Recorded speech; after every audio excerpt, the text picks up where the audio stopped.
біреу болу керек та, нені басып отыратын, шақырып отыратын, кіргізіп отыратын.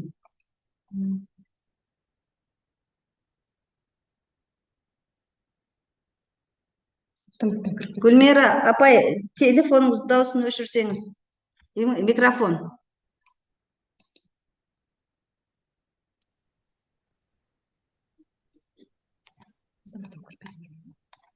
Бәрі приглашение сұрап тұр.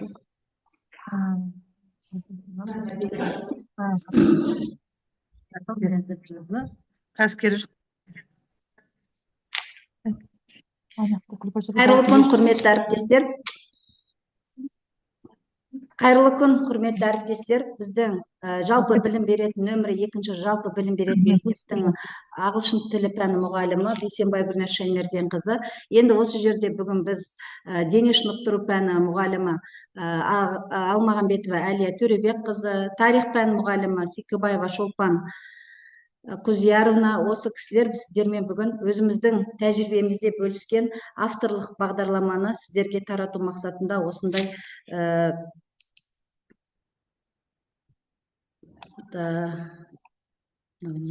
авторлық бағдарламаны тарату мақсатында сіздерге осы вебинарды өткізгелі отырмыз. Енді менің тақырыбыма тоқтала кететін болсақ, нөмірі 2-ші жалпы білім беретін мұғалімі, микрофондарыңызды өшіріңіздер, ағылшын тілі пәні мұғалімі Бейсенбай Гүлнәр Шаймерденқызы. Тақырып бұл жерде ағылшын грамматикасы және практикалық жаттығулар жинағы болып табылады. Енді жалпы ағылшын тілі қазіргі таңда халықаралық қарым-қатынас тілі болғандықтан, бұл бағдарламада қарастырылатын мәселе бұл оқушыларға грамматиканы меңгертіп және тілдік дағдыларын жетілдіруге көмектесетін болады. Бұл жерде қазақ тілі мен орыс тілімен пәнаралық байланыс болады. Сондай-ақ осы жерде грамматикаға аса мән беру керек, өйткені бұл тіл болғандықтан бұл жерде грамматикаға аса мән береміз. Келесі осы бағдарламаның мақсатына тоқталатын болсақ, ең біріншіден бұл жерде бұл бағдарлама ағылшын тіліндегі грамматикалық негіздерді терең меңгерту негізгі мақсаты, ал келесі бұл және жазбаша, ауызша қарым-қатынас қабілетін дамыту болып табылады. Енді бұл әрине бұл авторлық бағдарлама болғандықтан бұл жерде өзінің өзектілігі бар. Бұл жердегі ағылшын тілінің жаһандану құралы, басты құрал болып табылады. Әрине қазір дамыған мемлекеттердің барлығында барлық әлем халықаралық тіл болғандықтан бұл ағылшын тілі қазір жаһанданудың басты құралы болып табылып отыр.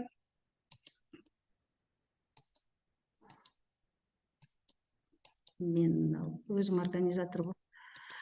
Және бұл жердегі оқушыларға бәсекеге қабілетті болуына көмектесу үшін грамматика мен практиканы үйлестіріп оқыту қажет. Грамматика мен практиканы үйлестіру дегеніміз бұл жерде әрине бұл гуманитарлық пән, бұл тіл болғандықтан бұл жерде міндетті түрде грамматика жүреді. Дұрыс сөйлеу,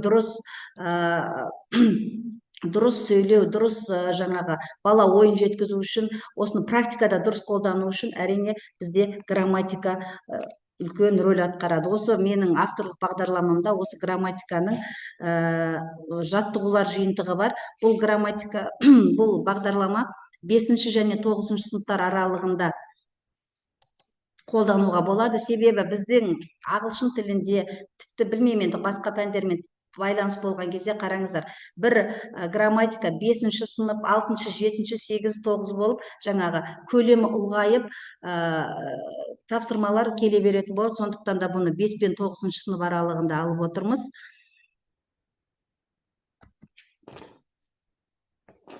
Келесі.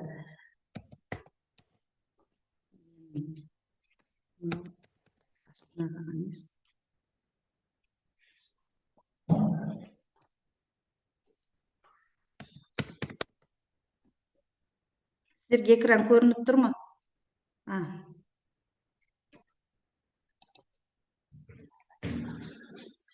Енді осы жерде ғылыми әдістемелік негізі, бұл жерде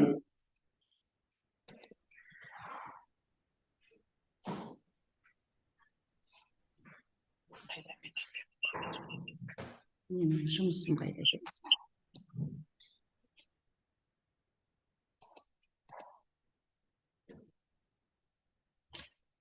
Экран табылмай. Экран көрінбей қалды ма? Мен кешірім сұраймын. Көріне ма экран? Көріп тұр экран. Енді осы жердегі бағдарламаны жаңағы қарастырылатын, бұл жерде бағдарлама заманауи лингвистика мен педагогика қағидаларына негізделген дейді. Бұл жерде жалпы заманауи және лингвистика деген сөз өзі, лингвистика бұл линк деген тілді білдіреді. Бұл әлем тілдерінің құрылымын және оның жалпы заңдылықтарын зерттейтін ғылым болып табылады. Сондықтан да бұл жерде тілге аса мән беріледі. Келесі бізде мына интерактивтік және коммуникативтік оқыту әдістері қолданылады. Интерактивтік деген біз қазір біздің мектептер АКТ-ны қолданамыз. Осы жерде интерактивті және коммуникативті оқыту әдістерін қолданылады. Және тілді кезең-кезеңімен меңгеруге бағытталған дейді. Бұл жерде кезең-кезеңімен деген жаңа жоғарыда айтып кеттім сіздерге 5-ші, 6-ші, 7-ші, 8-ші, 9-ші сыныпқа дейін бізде 10-11-де қайталау болатын болса, осығанға дейін бізде грамматика жыл сайын өзінің балалардың жас ерекшеліктеріне қарай күрделеніп отырады. Келесі. Бұл енді жаңашылдық деңгейіне қарайық. Енді бұл жерде грамматика мен практиканы үйлестіре отырып, оқушылардың тілдік дағдыларын кешенді дамытуға бағытталған. Грамматика мен практиканы үйлестіре отырып дегеніміз жаңа балалардың теорияда өткен мынау үйренген грамматиканы осы практикада іс жүзінде қолдану, бұл тілдік дағдыларын кешенді дамытуға өте пайдасы зор. Келесі интерактивті жаттығулар мен түрлі деңгейдегі тапсырмалар арқылы оқушылардың қызығушылығын арттыру көзделген. Жаңа тағы да айтып кеттік, интерактивті деген біз қазір цифрлы Қазақстан болғандықтан бізде барлық мектептерде интерактивтік тақталар қарастырылған. Осыны дұрыс, АКТ-ны дұрыс пайдалану. Осы жерде балалардың көру, есту қабілеттері дамып, балалардың қызығушылығын оятуға болады. Және өздігінен оқып үйренуге арналған өзін-өзі тексеру бөлімдері қарастырылған. Осы жерде өздігінен оқып үйренуге арналған бөлім дегеніміз бізде шағын бөлім бар. Балаларға белгілі бір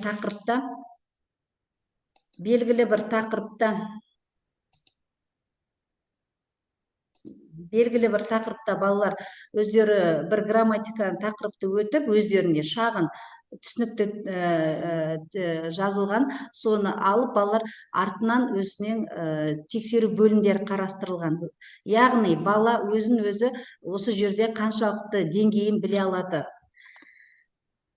Келесі. Енді бұл практикалық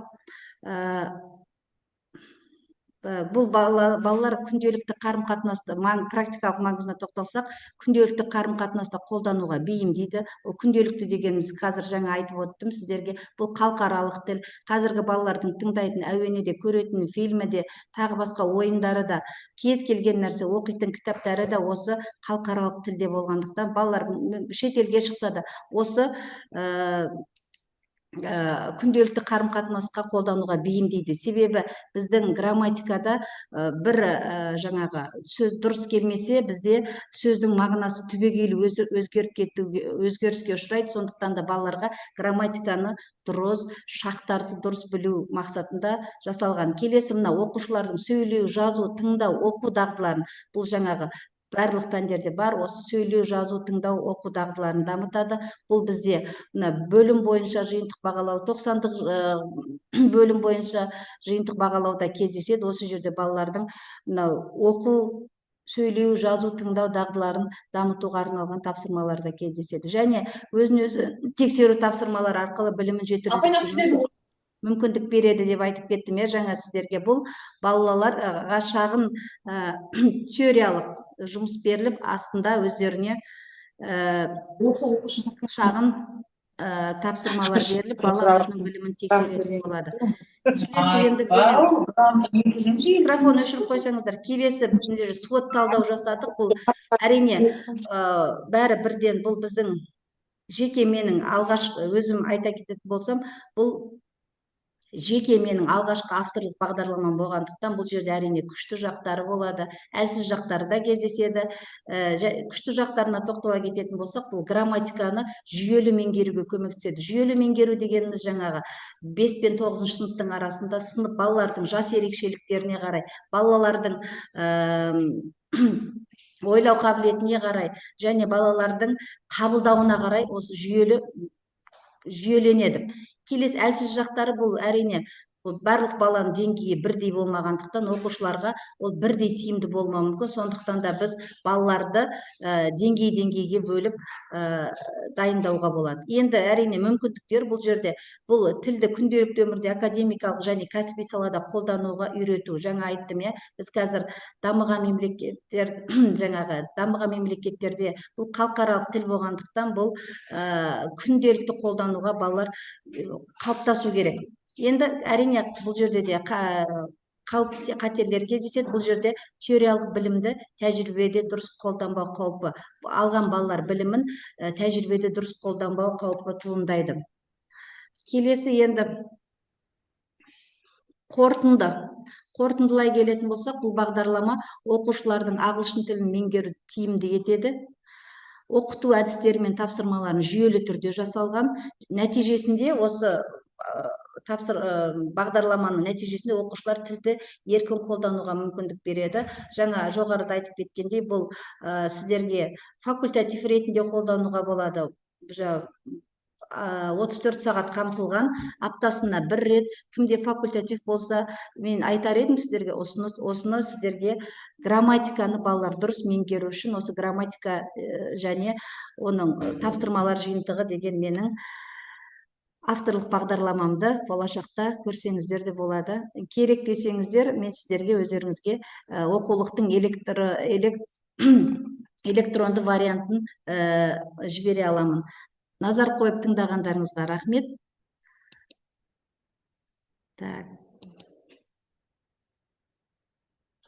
Келесі бізде тарих пәнінің мұғалімі Секібаева Шолпан Құзияровнан.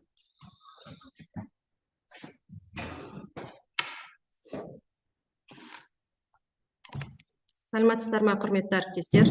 Мен Секібаева Шолпан Құзайырқызы, Алматы қаласы Жетісу ауданы нөмір 2 жалпы білім беретін мектептің тарих пәнінің мұғалімімін. Бүгінгі авторлық бағдарламам сіздерде қорғайтын тақырыбы қазақ халқының қалыптасу тарихы 10 сынып оқушыларына арналған 1 сағат, барлығы 34 сағатқа жазылған. Бағдарламамның мақсаты жас ұрпақ өз халқының қалыптасу жолдарын, олардың рухани мәдениеті мен ондағы саяси тұлғалардың өмір жолдары, қазақ тарихында алатын орнымен тереңірек таныстыру. Бағдарламаның міндеттері оқушыларға тереңірек сапалы да саналы тарихи білімін көтеріп, олардың бойында туған елге, жерге деген сүйіспеншілігін ояту. Түркі тектес ұлттар мен ұлыстардың қалыптасу кезеңдерімен таныстыру. Алғашқы мемлекеттердің әлеуметтік экономикалық жағдайларын ұғындыру. Қазақстан аумағындағы саяси ұлттық ахуалды түсіндіру.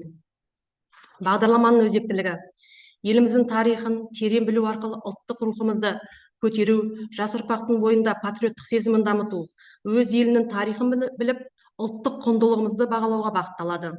Оқушыларымыздың тарихи санасын қалыптастыруға ықпал етіп, патриоттық тәрбие беруге бағытталған. Қазақ халқының қалыптасу тарихын маңызын түсіну арқылы Қазақстанның тәуелсіздігіне деген құрметін арттырады. Ерекшелігі енді бағдарламада жаңа тарихи зерттеулер, деректер мен құжаттар қолданылды. Оқушыларға интерактивтік тапсырмалар мен жобалар ұсынылады. Оқушыларға тарихи оқиғаларды визуализациялау мүмкіндігі беріледі. Бағдарлама заманауи технологиялық әдіс тәсілдерді пайдалана отырып, тарихи білімдерін тереңдетуге мүмкіндік береді. Ғылыми әдістемелік деңгейі авторлық бағдарлама оқушылардың жас ерекшеліктер мен психологиялық ерекшеліктерін ескере отырып жасалды. Бағдарламаны оқыту барысында оқушылардың тарихын ізденіске баулу әртүрлі әдістер мен практикалық сабақтастықпен ұштастырып жүргізіледі. Авторлық бағдарламаның бағыттары, жалпы бұл бағдарлама оқушылардың тарихи білімін тереңдетіп оқуға мүмкіндік береді, қазақ халқының тарихын құрметтеуге үйретеді. Жаңағы оқушылардың білімі мен дағдыларын бағалау бойынша ұсыныстар, бұл жерде оқушылар ізденімпаздық қабілеттерін арттырады, тесттер, викториналар, жазбаша жұмыстармен жаңағы жобалар, презентациялар, шығармашылық жана зерттеу қабілеттерін арттырады.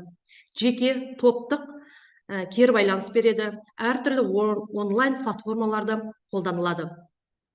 Сабақта қолданған әдістер түрлері. Жерде дискуссия жүргізіледі, тарихи деректерді талдайды, топтық жобалар жасайды, мәтінмен жұмыс істейді, зерттеу жаңағы сәйкестендіру бейнероликтермен жұмыстар жасалынады. Күтілетін нәтиже: тарихи фактілерді талдай біледі, түркі тектес ұлттар мен ұлыстардың қалыптасу кезеңдерімен танысады, саяси тұлғалардың қазақ тарихында алатын орнын бағалайды, тарихи құжаттармен жұмыс істеу дағдыларын меңгереді, патриоттық сезімі нығайтылады, ұлттық сана сезімі дамиды, тарихты зерттеуге қызығушылық танытады. Пәнаралық байланыс: әдебиет, картография, география пәндермен тығыз байланысты. Кәсіпке бағдар: жаңағы оқушыларымыз тарихшы бола алады, мұрағатшы, мұражай қызметкері сияқты мамандықтарға қызығушылықтары артады.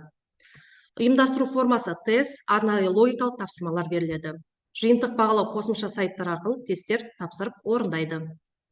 Мазмұны бағдарламаның 5 бөлімге бөлінеді. Бірінші бөлімі: қазақ халқының қалыптасу ережесі мен орта ғасырлардағы тарихи кезеңдері. Екінші бөлім: қазақ жерінде орта ғасырлардағы мемлекеттер. Үшінші бөлімі: Қыпшақ мемлекеті. Төртінші бөлімі: қазақтардың халық болып қалыптасуының аяқталуы. Бесінші бөлімі: қазақ атауы мен қазақ жүздерінің пайда болуы. Осы 5 бөлімнен тұрады.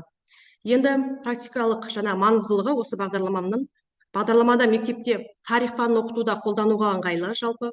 Сонымен қатар оқушылардың тарихи дүниетанымын кеңейтіп, олардың Қазақстан тарихына деген қызығушылығын арттыруға мүмкіндік береді. Пән бойынша олимпиадаға, ғылыми жобаларға және зерттеу жұмыстарын дайындық жүргізуге негіз бола алады. Жалпы осы авторлық бағдарламам сіздерге ұсынып отырмын. Өздеріңіздің пікірлеріңізді жазып отырсаңыздар, өздеріңіз сабақтарыңызда қолданам десеңіздер, әрине сіздерге электрондық варианттарын беріп, өзімнің ақыл кеңестерімді айтамын. Ұсыныстарыңыз болса, онда жаңа қабыл алып, өзгертуге тырысамыз. Рахмет тыңдағандарыңызға. Келесі бізде дене шынықтыру пәні мұғалімі Алмағамбетова Әлия Төребекқызы.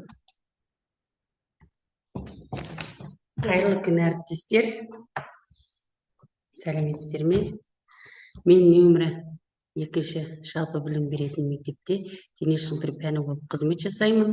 Жалпы Алматы қаласы, Жетісу ауданы. Енді қазір сіздерге авторлық жобамды біраз түсіндіре кетсем, бұл жерде 5 ас бойына берілген тақырып 5-ші сыныпқа арналған 5 ас ойыны арқылы ұлттық құндылықтарды дамыту арнайы курс бағдарламасы үлгісі. Жалпы аптасына 1 сағат, жылына 34 сағат жүктеме берілген. 5 ас ойыны арқылы ұлттық құндылықтарды дамытудың бала ойынының дамуына қосар үлесі зор. Жалпы бұл жерде бірінші үйірме бағыты, жалпы сабақта бұл біздерде көбіне қымжы болғандықтан ұлттық ойын түрлері болады.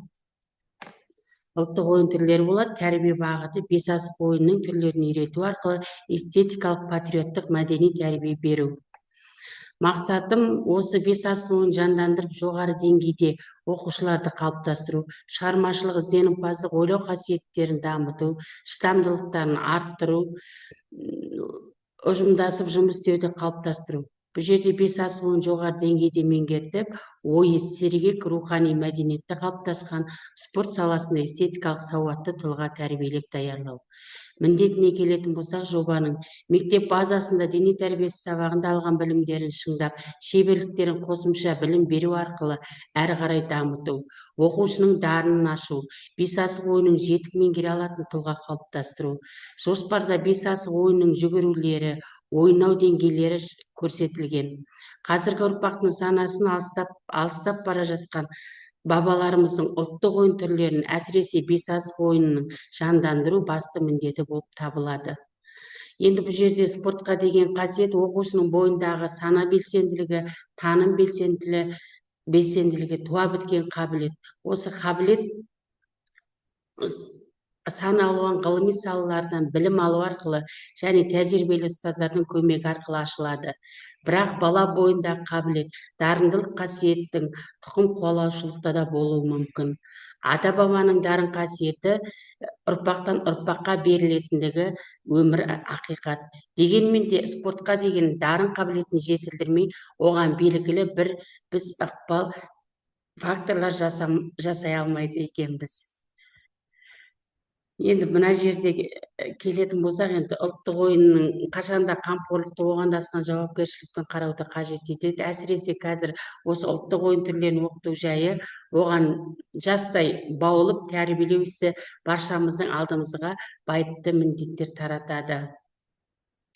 Бесасық ойынын өзім қазір осы мектепте үйірме ретінде 3-4 сынып қыздарында қолданып келе жатырмын.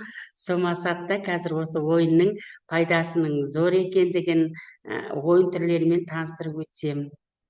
Мінекей, жалпы мына жерде асықтың да салмағы берілген, ұзындығы қандай, сантиметр, ені қалай болу керегін. Мінекей, енді бесасыққа келетін болсақ, бірінші бірлік, екінші екілік, үшінші үштік, төртінші төрттік, бесінші бес жалақ, алтыншы алақан, жетінші төрт бұрыш, сегізінші алмастыру, тоғызыншы үндемес, 10-шы сарт-сырт, 11-ші қаршу, 12-ші нәби, 13-ші ұпай. Мінекей осындай ойын түрлерінен тұрады. Ережелері. Жеңістің белгілеу шарты. Бұл жерде қай ойыншы бұрын 150 ұпайға дейін қол жеткізсе, бірінші орынды иеленеді. Бірақ кезек алған бірінші ойыншы ойынды басына аяғына дейін тоқтамастан ойнап 150 ұпайды толық алып кетеді. Екінші ойыншыға бір мүмкіндік беріледі, ол кезде ойыншы өз шеберлігін көрсетуге құқылы. Егер ол да бір ойыншы сияқты өз ойын тоқтамастан ойнап 150 ұпай жинаса, тең дәрежелі ойын деп есептеліп, жеңіс асық иіру арқылы анықталады. Мына жерде де ойын түрлері көрсетілген. Енді ережесіне келетін болсақ,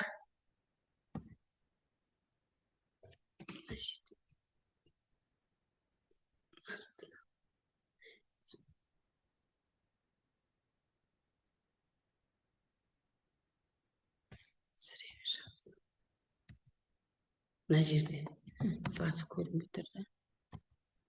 Жалпы мына жерде үйренуші ұйымдастыру формасы дейді. Жалпы дене шынықтыруда бұл жерде лекция ұлттық ойын түрлері білетін сауатты тұлға қалыптасады. Оқушы біліміне қойылатын талаптар. Оқушылар жарыстарға, сайыстарға қатыстырылады. Бұл жерде болжамы, егер үйрене меңгерілсе, онда оқушы сауатты, көркем, эстетикалық біліктілер дамытады. Оқу қабілеті дамыған, әр білуі тиіс. Ойын ережелерін сақтауды, бесасық жаттықтыруын атқаратын қызметтерін ұштастырудың жұмыстана білуі, ұлттық ойынның ойнау ерекшеліктерін, ұлтымыздың ойын түрлерінің тарихын білуі тиіс. Оқушылар орындай алуы тиіс. Бұл жерде әртүрлі әдіс тәсілдері білуі, атқарылған ойынға талдау жасап, баға бере алуы керек. Енді осыны келтірген өзімнің әріптестеріме, шынықтыр ұстаздарына осы жобаны өз сабақтарында қолдануға, ұсыныс жасау, қолдануға болады деп ойдамын. Назарларыңызға рахмет.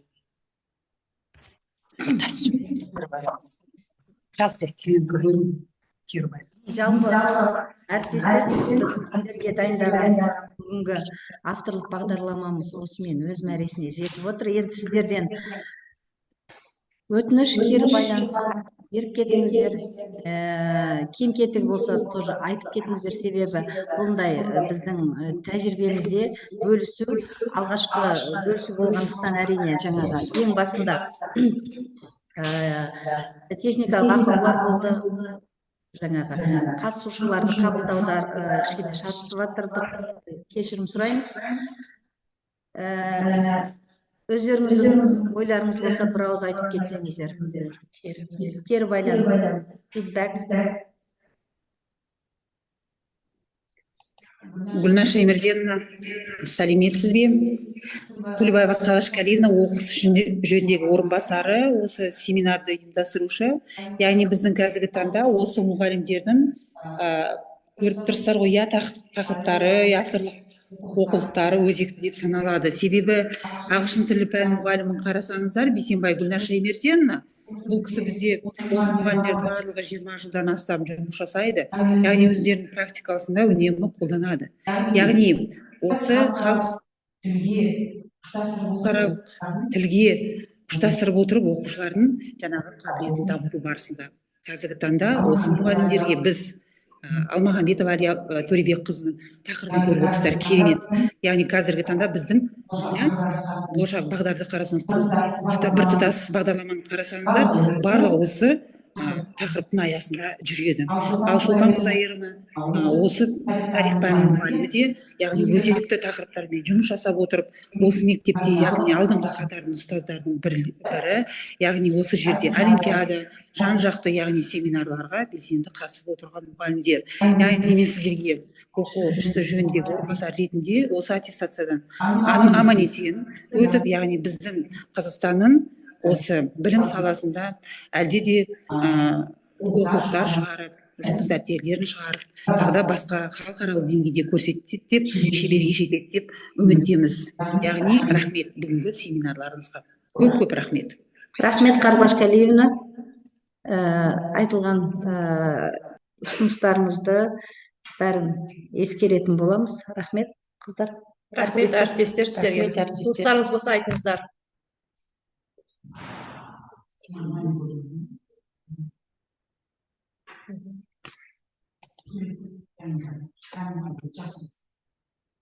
Қайырлы күн, құрметті әріптестер. Бүгінгі мына үш әріптесіміздің ұсынған әдістемелік бағдарламалары көңілімізден шықты. Сіздерге шығармашылық табыстар тілейміз. Келешекте басқа ауданның да мұғалімдерінен ұсыныстар түсіп жатыр. Мына шаттан көріп отырмын. Бағдарлама қызығушылық танытып жатыр. Басқа аудандарға да таратылса деген ұсынысым бар. Сіздерге көп рахмет, шығармашылық табыстар тілеймін. Жақсы, Идият Бектасқызы. Әрине, таратып, өзіміз бір кішкентай да болса көмегіміз тиіп жатса, біз әрине қуанамыз. Рахмет. Қыздар. Қайырлы күн, әріптестер. Бүгін бізде үш әріптесіміз, Гүлназимыз, Шолпан апайымыз, Әлия апайымыз бүгін керемет арлық бағдарламаларыңыздың іс тәжірибемен бөлісіп жатырсыздар.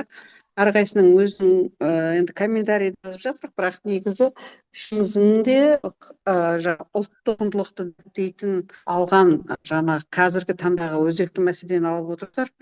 Гүлназ апайымыз үш тілділікке қосып отырған грамматика, балалардың сауаттылығына деген жаңа сіздің алған тақырыбыңыз өте өзекті қазіргі таңда. Жалпы үшеуіңіздің де тақырыптарыңыз көңілден шықты. Өте жақсы тақырыптарды ұсынып отырсыз. Маған қатты ұнады. Өзімнің тәжірибемде шекте пайдалана деп отырмын. Енді сіздер де осы өздеріңіздің тақырыптарыңызды, жоғарыдағы әріптестер айтқандай, басқа да әріптестермен бөлісіп, ойларыңыз ары қарай шығармашылық табыстар сәтті тілеймін. Бағдарламаларыңыз көңілден шықты. Рахмет, көп еңбектеріңіз жана берсін. Рахмет сізге, әріптес. Үлкен рахмет. Әріптестер. Қосып аларларыңыз болса.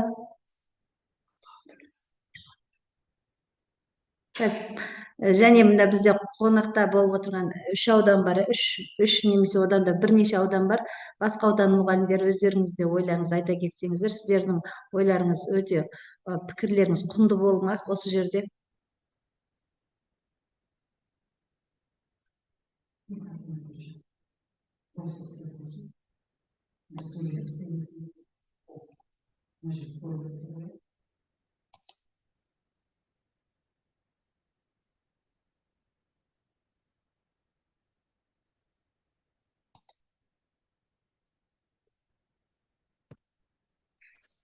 Құрметті әріптестер, біздің Алматы қаласы ауданының осы біздің сіздердің пікірлеріңіз өте маңызды, жазып жатсыздар. Чатқа рахмет, бірақ сіздердің дауыстарыңыз конструктивті кері байланыс болса. Рахмет.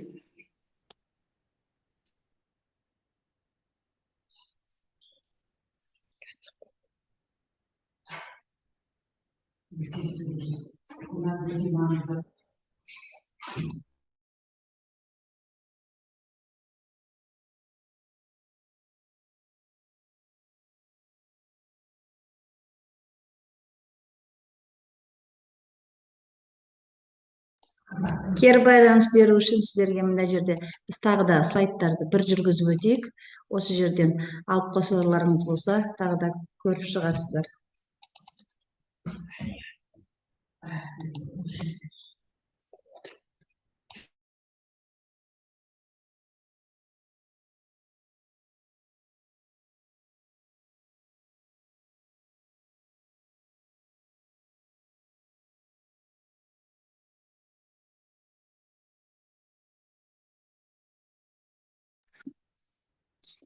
Құрметті әріптестер, рахмет сіздердің бағдарламаларыңыз тыңдап отырмын бағанадан бері. Өте жаңа алдында айтып өттіңіздер ғой, қазіргі кезде ең өзекті мәселелерге тоқталып отырсыздар. Бұл ұлттық құндылық, қазір ұлттық біртұтас тәрбие жөнінде де қазір әртүрлі шаралар жүріп жатыр. Біз түрлі тіпті мына мектептерде біз қазіргі кезде әр шараға соны қосамыз. Тіпті тәрбие сағаты болсын, тіпті бағдарлама болсын, барлығына қазір соны қосып жатырмыз ғой. Өте өзекті мәселені қолдаңыздар. Рахмет сіздерге. Рахмет, әріптес, үлкен рахмет. Қай мектеп екеніңізді, ауданыңызды айта кетсеңіз жақсы болар еді. Мен Павлодар облысынан қосылып отырмын. Облыс деңгейінде бізде авторлық бағдарламаны таратып отырмыз. Рахмет, үлкен.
Рахмет, ұстаздар. Бүгін бізді қолдап, осындай пікір жазып, өз ойларыңызды ашық айтқандарыңызға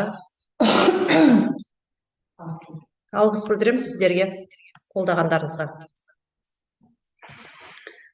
Осылай пікірлеріңіз біздерге өте керемет айтылып жатыр. Рахмет, көп алдағы уақытта да осындай жобаларымыз іске асып, іс тәжірибе алмасу мақсатында қолданыста жүре берсін. Рахмет, көп. Тағы да қайырлы күн, әріптестер, рахмет. Әрқайсыңыздың пікірлеріңіз құнды. Кем кетік жерлер болса, техникалық ақаулар болды, кешірім сұраймыз. Ұсыныстарымыз болса, бізге жазып кетіңіздер астына. Кез келген, бұл жаңа тағы қайталап өтейін, бұл біздің алғашқы тәжірибеміз болғандықтан, біздің алғашқы авторлық бағдарламамыз, сондықтан да сіздерден өтініш, кем кетік кеткен жер болса кешірім сұраймыз. Қатысып уақыттарыңыз, ең құнды уақыттарыңызды бөліп бөлгендеріңізге үлкен рахмет. Барлықтарыңызға мына алдымызда келе жатқан 490 сәттілік болсын. Рахмет. Ондай болса біз зумнан шығып, бізде запись жүріп жатыр, записті тоқтатайық. Рахмет. Сау болыңыздар, рахмет. Сау болыңыздар. Қалай сохранить енді?